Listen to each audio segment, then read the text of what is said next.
pelajar yang diduga terlibat aksi tawuran di Bekasi, Jawa Barat ditangkap polisi. Dari tangan pelajar, petugas menyita senjata tajam yang digunakan saat aksi tawuran. Di aksi tawuran kembali menelan korban. Seorang pemuda ditemukan tergeletak bersimbah darah. Kenakalan yang dilakukan oleh remaja seringkali menjadi awal mula keresahan warga. Bukan malah meningkatkan keamanan, malah mengganggu kenyamanan. Perkelahian, tawuran, pencurian, bahkan pelecehan seringkali menjadi suatu hal yang perlu diprihatinkan. Menurut Badan Pusat Statistik, sebanyak 269.324 kasus kejahatan terjadi di setiap tahunnya. Dan sebanyak 0,4% kasus tawuran meningkat tahun ini. Berdasarkan data dari Komisi Perlindungan Anak, sebanyak 339 anak tewas mengenaskan akibat tawuran. Dikutip dari laman News Ambon, pemerintah kota Ambon pernah menanggung kerugian mencapai puluhan juta akibat dari dampak tawuran. Kenakalan yang dilakukan oleh remaja seringkali menjadi suatu hal yang mengganggu keamanan. Hal ini tentu saja perlu ditindaklanjuti oleh pemerintah.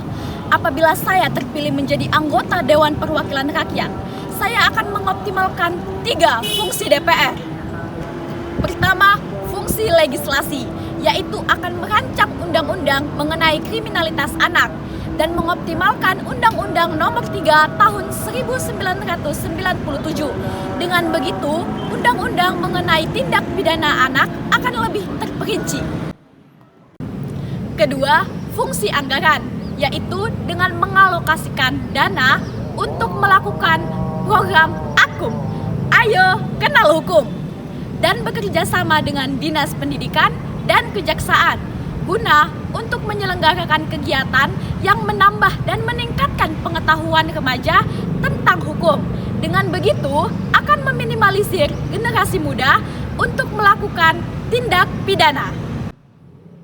Ketiga, fungsi pengawasan, yaitu dengan mengoptimalkan Komisi 5 DPR RI dengan mengawasi keuangan ataupun anggaran yang dikeluarkan.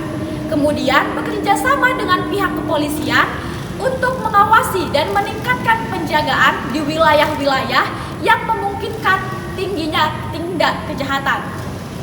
Demikian upaya-upaya yang dapat saya lakukan apabila saya terpilih menjadi anggota Dewan Perwakilan Rakyat. Paham hukum, terlahir generasi hukum. Saya Siena Maharani, Dapil 3 Sumatera Utara. Salam Parja!